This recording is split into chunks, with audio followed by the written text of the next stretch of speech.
و یک قسمتش 720 یو سی و یک قسمتش هست 1920 یو سی. فرق ازی چی هست؟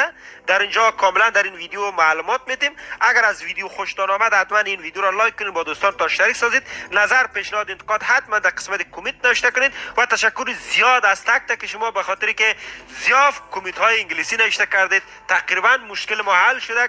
بازم اگر خواستید کامنت انگلیسی نوشته کنید و جوایز ریال پاس در قسمت دسکریپشن لینک اولی است، میتونین از 1 تا 100 سعی کنین و در این ویدیو فقط درباره از ریال پاس معلومات میدیم که ما ریال پاس پیشکی بخریم برای ما چی اضافه میته و چی ما میتونیم مفاد بگیریم. در اینجا در قسمت رول برای ما کاملا نوشته هست که باید ما چیکار کنیم و چی فایده داره ریال پاس پیش از پیش بخریم.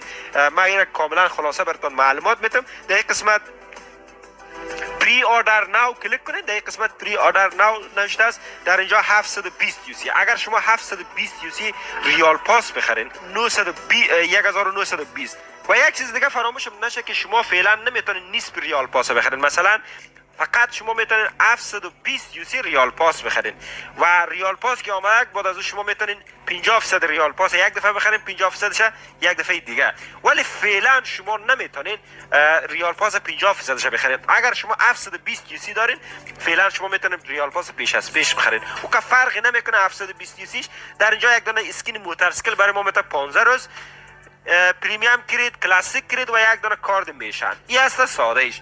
و اگر پولوس شو بخرید در اینجا دو دانه پریمیوم کرید طلایی، دو دانه کلاسیک کرید و یک دانه کارد میشن. چیزی خوبی و چیزی خوبش اینجا هست که قسمت پایینش میبینید در اینجا یک دانه اسکین موتورسیکل میته.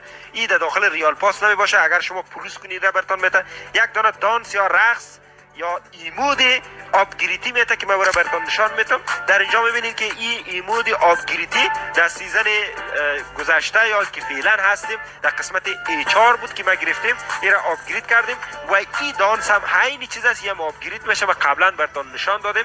حالا میبینید این دانس چه قسم معلوم میشه.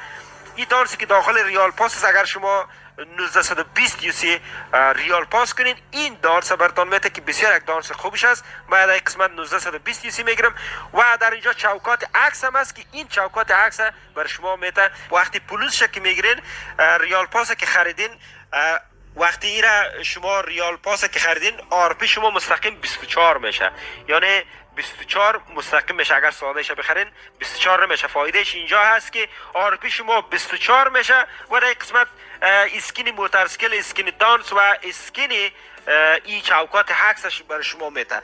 ما میریم قسمت 1920 یو سیش میخریم که قسمی که همیشه ما میخرم. خب این مال قسمت میخریم. میریم داخل اینونتوری.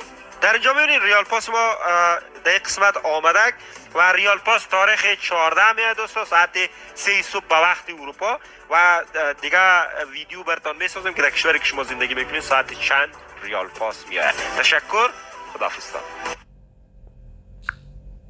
دوستان. در این قسمت میبینید ریال پاس قسمت